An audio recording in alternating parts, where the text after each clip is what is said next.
Another major story tonight is the passing of George Harrison. The former Beatle died in Los Angeles from cancer, his family by his side. He was 58 years old. Harrison's life and music reached for the same notes, inner strength and inner peace, and struck a chord with millions.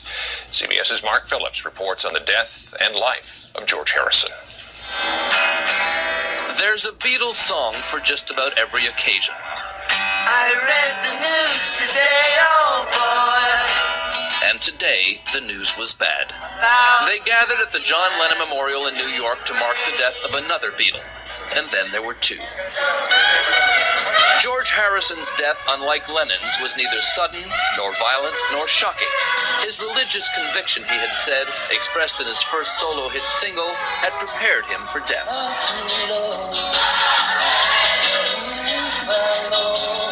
Of all the Beatles, George Harrison hadn't been the brash one, or the cute one, or the funny one.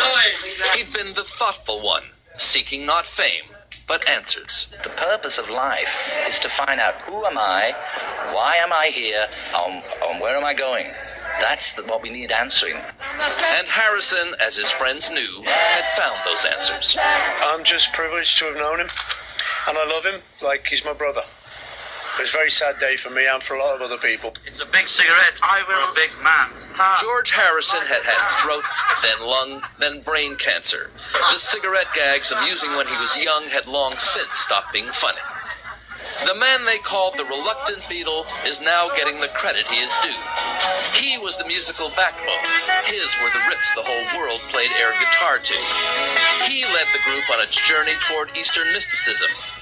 And he, too, was the songwriter of enduring tunes. Even Sinatra called Something the best love song of the past 50 years. If the Beatles provided the soundtrack for a generation, Harrison provided the theme songs for his own life.